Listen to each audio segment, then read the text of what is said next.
Hey, you guys, I wanted to talk about this story from Atlanta Black Star, and it's one of the sadder stories that I cover in hopes to bring awareness to this alarming and disturbing situation as it pertains to the Black community. I want to say before reading this story that I strongly advise against Black people having surgeries in other countries. I have heard about similar incidents where people will travel to these foreign exotic countries to have these operations done to enhance our bodies. However, the unfortunate risk to this is that the surgery may not be performed correctly. And I know that some of these physicians in other countries may be licensed to practice plastic surgery in their respective areas, but the accessibility to state of the art medical equipment and technology is very substandard. And I think another component that compels us to travel to other countries to undergo plastic surgery is that we see the pricing is extremely cost effective. What may cost $7,000 here in the US to have a breast augmentation procedure done might only cost $3,000 in another country like the Dominican Republic. And so, because of these factors, I think we have the proclivity to make the trip and risk our lives for operations that are not 100% safe. The cost may be higher in the United States, but because the technology and equipment are of a higher quality, the chances of complications are reduced significantly. Not saying the risk isn't there, even in the United States, but the probability that something will go wrong is lessened. Now, with that being said, I want to go ahead and read this article from Atlanta Black Star about this Black woman's story. The article starts off by saying, a California mother died while undergoing plastic surgery at a clinic in Tijuana, Mexico, and two women who were operated on by the same surgeon the same day are fighting for their lives. All three women underwent surgery on Friday, January the 29th at Art Silhouette Aesthetic Surgery, where the procedures were performed by Dr. Jesus Manuel Lopez. However, Kiana Weaver succumbed to her injuries during the operation, while Weaver's friend Kenesha Davis and another woman, Esmeralda Inguez, were readmitted to emergency rooms days after their surgeries with life-threatening effects. Kiana's mother, Renee Weaver, 58, learned of her daughter's death from a relative after believing her to be in Florida receiving a tummy tuck. She is heartbroken and confused about the events leading to the tragedy. I'm heartbroken. I want to know what happened, she told the San Diego Union Tribune. It really is eerie the way these stories almost parallel the stories from 2019. I'm not sure if you guys remember, but in the year of 2019, there were several stories released of people going to the Dominican Republic and experiencing horrible situations where people were dying. And they warned people from traveling to these destinations because of the amount of suspicious circumstances that surrounded these incidents. People seemingly passing away from natural causes, which didn't sit right with a lot of Americans. And because this happened in other countries outside of the U.S. jurisdiction, it makes it difficult for proper investigations to be conducted.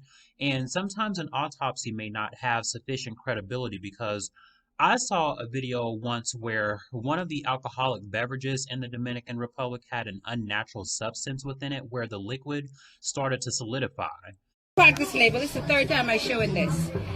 Tell me what the shit we drinking now. So that's some Ciroc with coconut and some other flavor.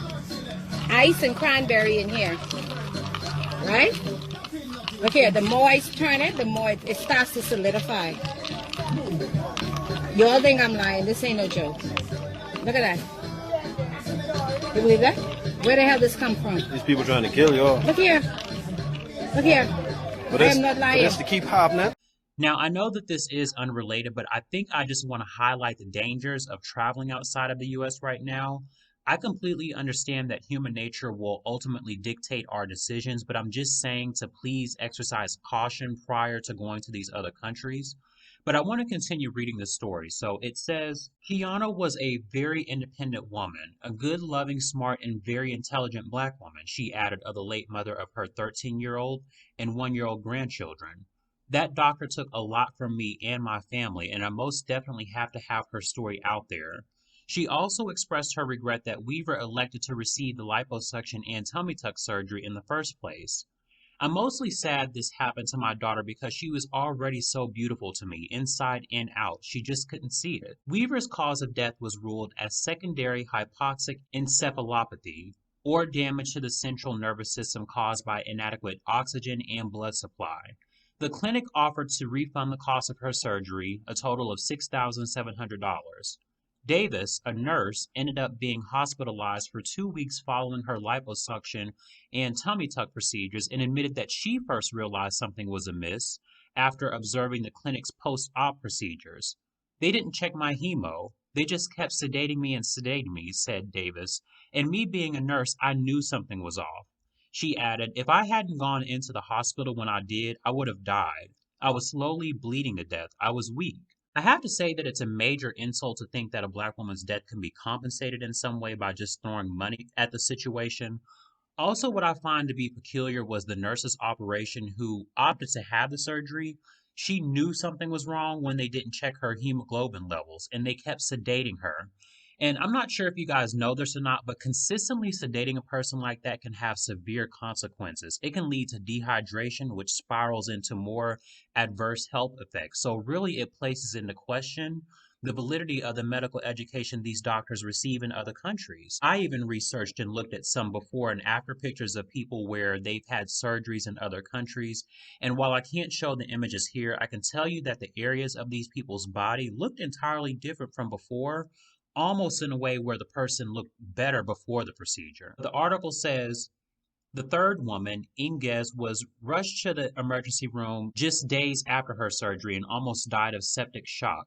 She has been in and out of the hospital with kidney failure since February. He tightened my abdominal muscles too much, squishing all my organs together and cutting off blood supply to my kidneys, causing something called abdominal compartment syndrome, she said. Lopez obtained a master's degree in aesthetic surgery in 2011 from the Institute de Estudios Superiores en Medicina Jalapa, Veracruz. And I apologize, you guys, because my Spanish is not fluent, so I do apologize if I mispronounce that. It says we're working very hard to make sure that the doctors who are practicing without the proper credentials are immediately shut down and are investigated by the Attorney General, said the State Director of Medical Tourism at Zimba Villegas. It's essential for the entire industry that patients feel safe and are well cared for and get the results that they are looking for. An association in Mexico, a voluntary professional organization of plastic surgeons that requires proper certification from all members, in communication to the San Diego Union Tribune, denied the doctor's membership.